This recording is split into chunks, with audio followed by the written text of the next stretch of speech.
하나님께서 우리에게 주신 하나님의 말씀은 고린도전서 15장 42절입니다. 다 같이 한 목소리로 받드리겠습니다. 시작. 죽은 자의 부활도 그와 같으니 썩을 것으로 심고 썩지 아니할 것으로 다시 살며. 아멘. 인류 역사상 가장 최고의 뉴스는 이 세상 만물을 창조하신 창조주 조물주께서 여러분과 저와 똑같은 육체를 입고 이 세상에 오셨다는 사실인 줄로 믿습니다. 인류 역사상 우리가 접할 수 있는 가장 큰 사건은 그 인간의 몸을 입고 오신 그 하나님, 그 예수 그리스도께서 죽으셨다가 다시 사신 사건인 줄로 믿습니다. 이 인간 구원, 여러분과 제가 구원받는 이 구원의 근거가 바로 예수님의 부활에 근거하고 있습니다. 여러분과 제가 영원히 주님 품에서 살게 될 그 보장이 바로 예수님의 부활인 줄로 믿습니다. 예수님의 부활은 죄에 대해서 이기셨다, 죽음을 이기셨다 하는 확실한 표인 줄로 믿습니다. 이제 예수님이 부활하셨다 하는 것은 여러분과 제가 우리도 부활할 것이다 하는 것의 확실한 예표인 줄로 믿습니다. 여러분, 기독교 신앙이 그냥 이 세상 살면서 그냥 잘못되지 않고 착하고 참 진실되게 산다 하는 것으로만 여기면 기독교 신앙의 진수를 알지 못하는 거예요. 다 그 정도에서 머물면 다른 종교와 별다른 차이가 없어요. 그러나 다른 많은 종교와 다른 딱 한 가지 다른 것이 이것입니다. 기독교에서만 우리가 발견할 수 있는 것이 이것입니다. 우리 인간은 언젠가는 이 세상을 떠나게 됩니다. 죽습니다. 그런데 그것이 다가 아닙니다. 죽은 다음에는 반드시 죽음 후의 세계가 있습니다. 어떤 사람들은 이 세상에서 힘들고 억울하고 또 속상한 것 때문에 에이까짓 것 내 인생 내가 그냥 끝장나면 그만이지 하고 자살을 해요. 그러면 자살하면 그 모든 것이 다 끝나는가? 천만의 말씀이에요.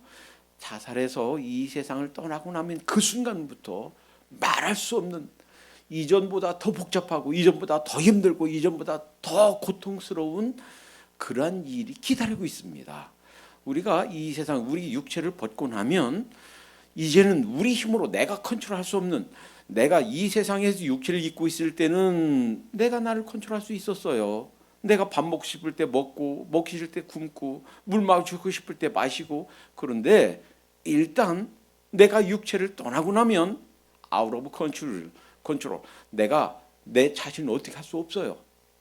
내 존재는 분명히 있는데, 살아있는데, 내가 느끼는데 내가 어찌할 수 없어요. 그때는 이제 돌이킬 수 있는 찬스가 영원히 사라집니다. 자, 이제 반드시 기억해야 될 것은 우리가 이 세상을 떠나게 되는데 떠난 후에 그걸로 죽음으로 끝나는 것이 아니고 그 다음 세계가 기다리고 있다는 거. 그리고 이제 내 힘으로 어찌할 수 없기 때문에 그 내 죽음 이후의 세계는 바로 이 세상에서 내가 육체를 입고 살 동안에 어떻게 살았는가, 무엇을 믿었는가, 어떻게 행했는가에 따라서 그 후의 삶이 결정되어진다는 사실. 그래서 만약에 우리가 살아있을 때 예수님이 오시게 된다면 우린 죽음을 맛보지 않고 주님께서 부활하신 그 몸을 입게 될 것입니다. 만약에 우리가 이 세상을 떠나게 된다면 죽음 이후에 우리 육체가 썩어서 흙으로 다시 돌아갔다 할지라도 다시 새로운 육체를 입게 될 거예요. 이미 예수님 믿고 이 세상을 떠난 우리의 선조들, 우리의 부모님들, 형제들, 이미 이 세상을 떠난 분들은 이제 그 예수님 부활하신 그 몸과 같은 몸을 입고 다시 살아나게 될 거예요. 이것이 기독교 진리의 진수입니다. 참 이해하기 힘든 진리예요. 그리고 신비에 속해요. 아니 어떻게 죽으면 그건 끝나지. 벌써 죽어서 몇십 년 전, 몇백 년 전, 몇천 년 전에 죽어서 다 진토가 되어서 진토라도 있고 없고 시인의 말처럼. 그런데 어떻게 살아납니까? 없어지지 않아요. 현대 물리학이 증명해요. 이 세상에 있는 물질들은요 없어지지 않아요. 다른 형태로 존재할 뿐이지 없어지지 않아요. 다시 살아나게 될 겁니다. 우리 육체가 우리 영혼과 다시 결합한 신비한 몸을 입게 될 거예요. 이 사실을 꼭 기억하십시다. 혹시라도 예수님을 잘 믿지 않고 있고 혹시라도 기독교 신앙에 깊이 발들을 놓지 않은 분이 이 설교를 듣게 된다면 기억하십시다. 이 세상 삶이 다가 아니에요. 이 세상 삶은 70, 80, 좀 길으면 100살 또는 110살, 120살까지 살지만 그것으로 다가 아니에요. 그것은 잠시 그냥 거쳐가는 과정이고 그 이후의 삶이 있어요. 그리고 반드시 이 역사의 마지막 날 우리는 새 몸을 입고 다시 태어나게 될 거예요. 이것이 우리 현실이에요. 밤에 저는 잤다가 아침에 눈 뜨면 새날이구나. 날이 환하게 밝았네. 일하러 가야지. 애들 밥 챙겨줘야지. 이것이 우리 현실이듯이 실제로 우리는 깨어나게 될 겁니다. 이것이 우리 현실이에요. 자, 오늘은 그 중에서 우리가 성도가 다시 부활하게 되면 어떤 몸으로 부활하게 될 것인가? 우리 성도가 다시 살게 될 건데 어떤 몸으로 어떤 부활로 다시 부활하게 될 것인가에 대해서 하나님 말씀을 살펴보도록 하겠습니다. 요한일서 3장 2절에 보면 우리가 예수님 부활하신 몸과 같은 몸을 입게 될 것이다 하고 말씀해 주세요.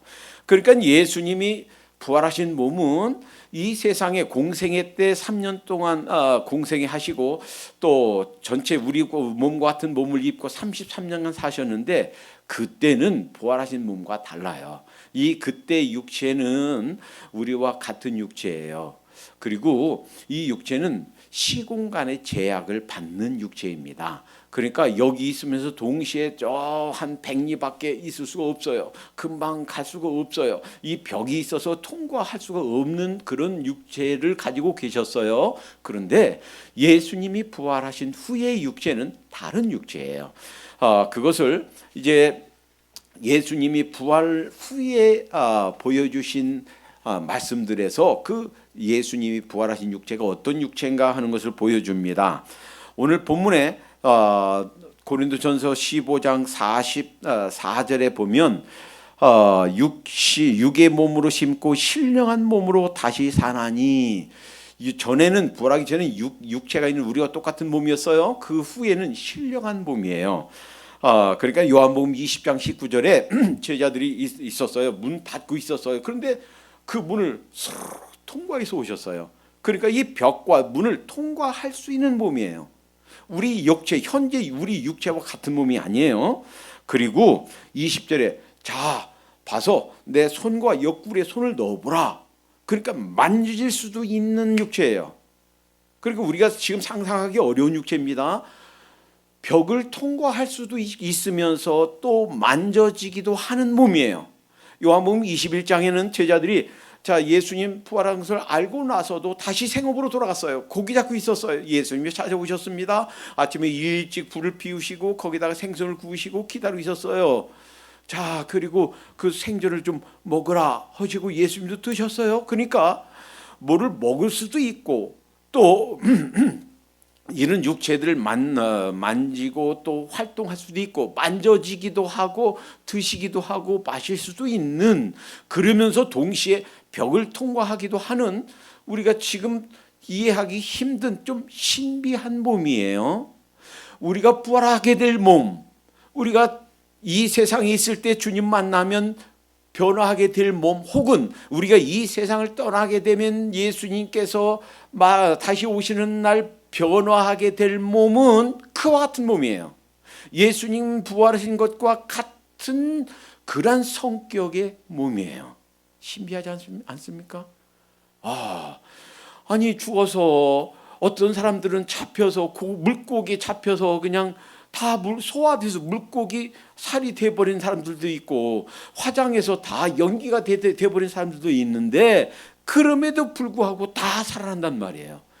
그리고 그런 그 육체가 우리 지금 현재와 똑같은 몸이 아니라 전혀 새로운 몸을 입게 된단 말이에요. 어떤 사람들은 그렇게 생각할지 몰라요. 아이고 이 세상에 있을 동안에 내 다리가 없었는데 내 손이 없었는데 내가 불구라서 눈이 안 보였었는데 그런데 걱정할 필요가 없어요. 그때 몸은 완전해진 몸, 온전해진 몸이에요.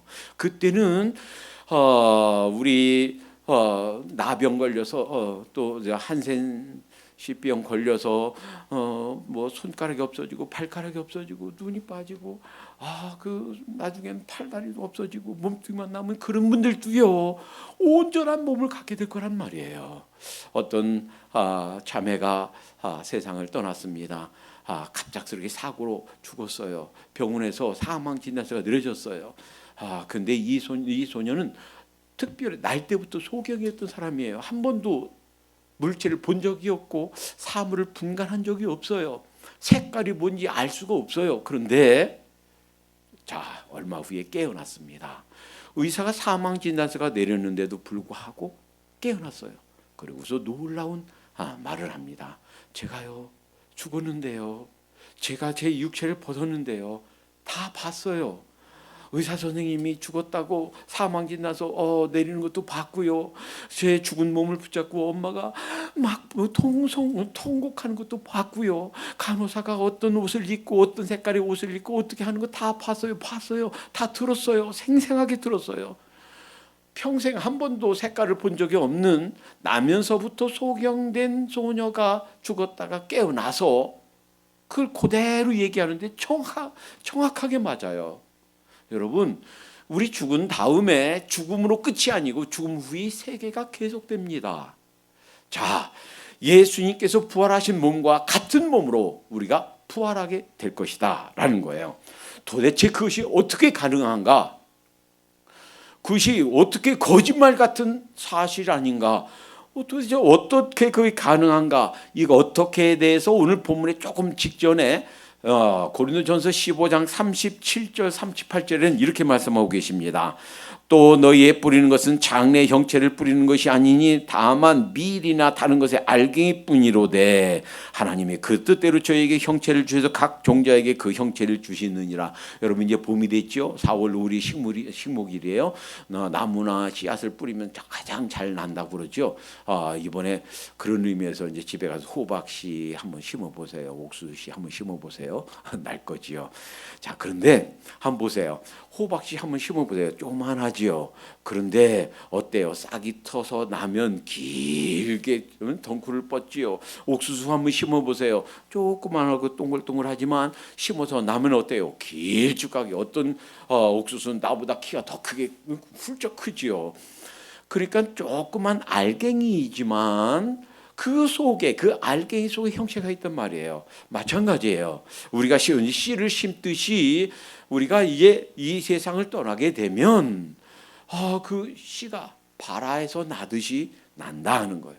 요한일서 5장 12절에는 우리 속에 예수님을 가진 자들은 영생이 있고 우리 속에 예수님이 없는 자에겐 영생이 없다 그러셨어요. 그러니까 예수님이 바로 생명의 씨앗이에요. 예수님은 모신 자, 예수님을 구세주와 주님으로 영접한 자는 그 씨앗이 있는 거예요. 생명력이 있는 거예요. 계란이요. 그 작지만 그것이 거기 생명력이 있는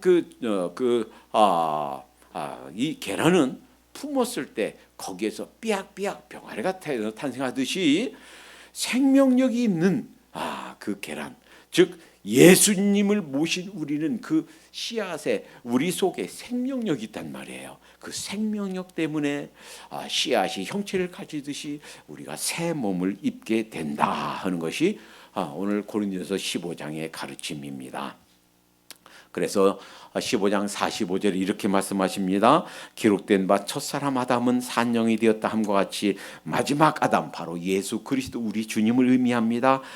마지막 아담은 살려주는 영이 되었나니, 예수님이 부활하신 그 생명력의 능력으로 보이진 않지만, 우리가 만질 수는 없지만 우리 안에 거하시고 우리 안에 존재하세요. 그 살려주는 영이 되어서 그 예수님의 능력으로 우리가 다시 살게 될 것이다 라는 겁니다. 그런데 또 한 가지 질문이 있어요. 그러면요, 예수님 믿고 이제 부활하게 될 모든 크리스천들은 다 똑같은 그러한 육체, 똑같은 부활의 몸인가요?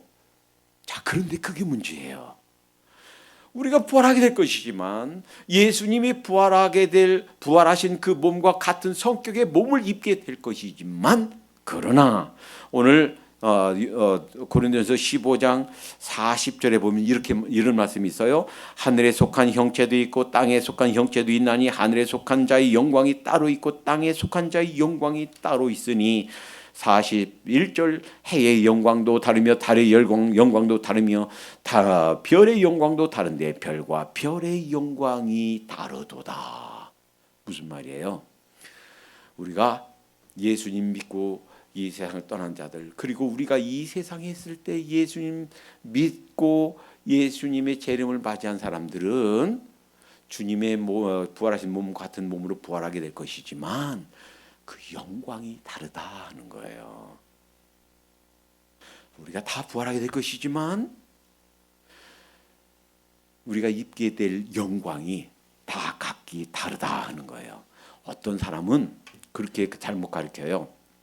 마태복음 20장에 봐라, 품꾼의 비유가 있지 않습니까?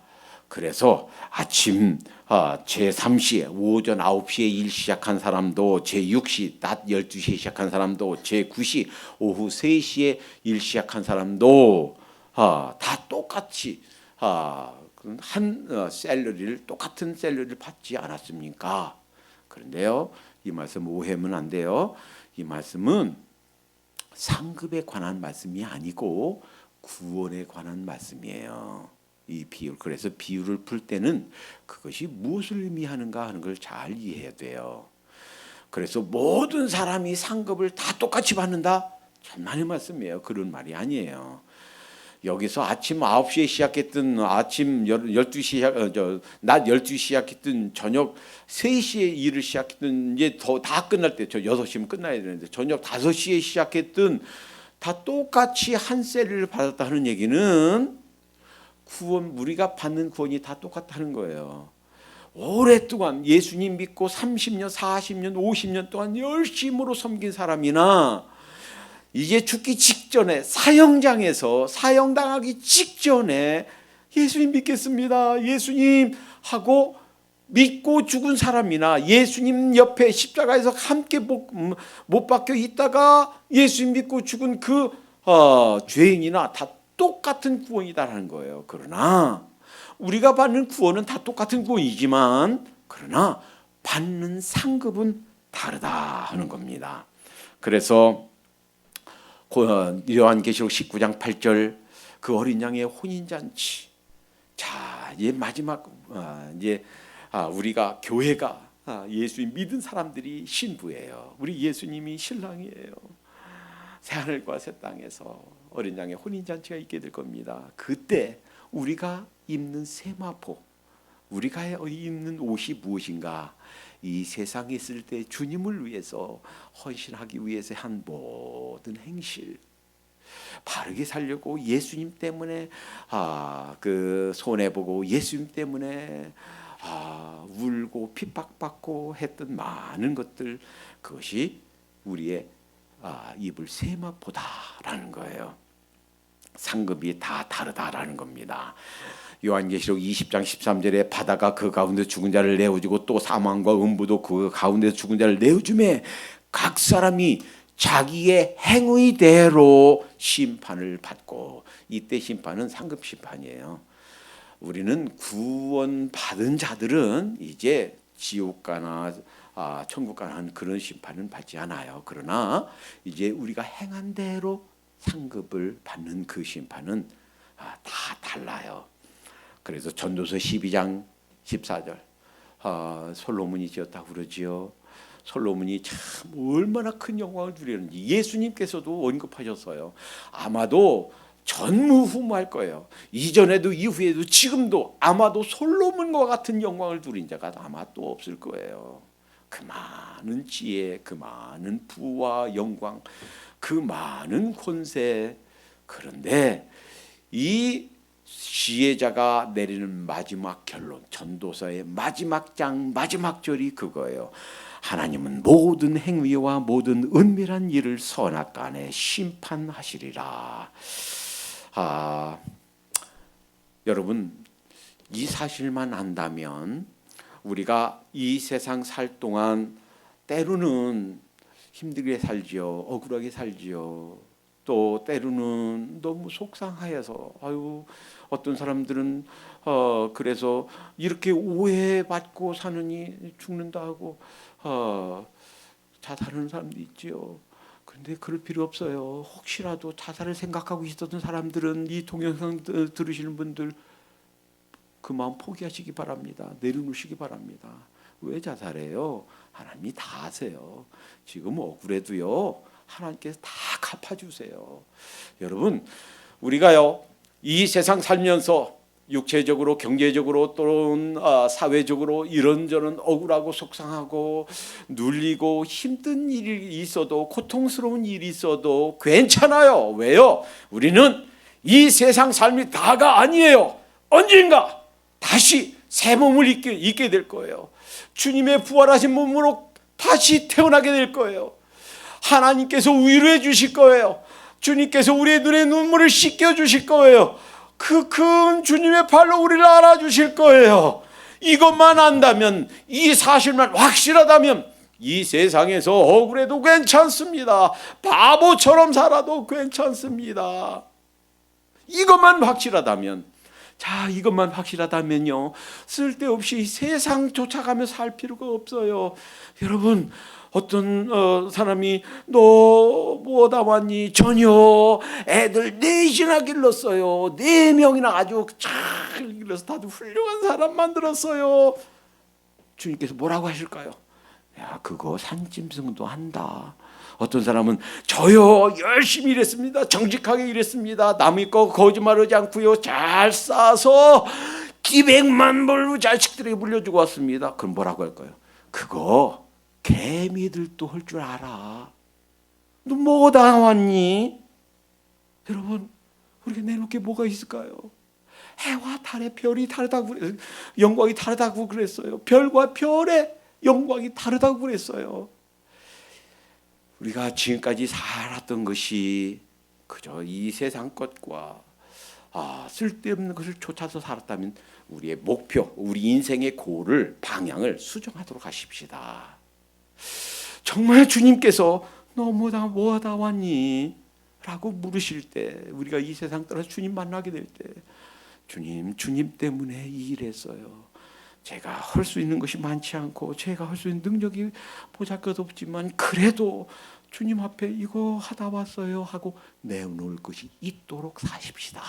우리 인생의 골, 우리 인생의 방향, 내가 가장 가치 있게 여기던 것, 그것을 다시 점검하고 주님께서 입혀주실 영광, 우리가 입게 새 부활한 몸을 입게 될 그날을 준비하면서 사는 하루하루가 되도록 하십시다. 기도합니다. 주님 감사합니다. 주님이 부활하셔서 우리가 부활할 것이라는 확실한 증거를 허락해 주시니 감사합니다. 주님께서 부활하심이 참된 우리의 산 소망이 된 것을 감사합니다.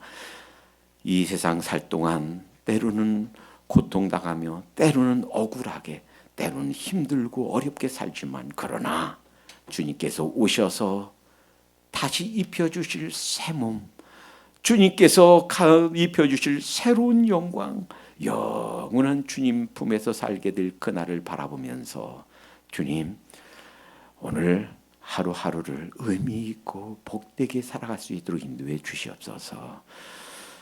쓸데없는 불타 없어질 세상의 것들을 향해서 달려가던 저희들이었다면 우리 삶의 목표와 방향을 다시 정리하면서 수정하면서 살 수 있도록 인도해 주시옵소서. 그 영원한 주님의 품 그곳이 우리의 목표점이 되게 하시고 그때 후회 없는 삶이 되도록 주님 오늘 하루하루가 주님과 동행하며 주님과 함께하는 삶이 되게 해 주시옵소서. 예수님의 이름으로 기도하옵나이다. 아멘.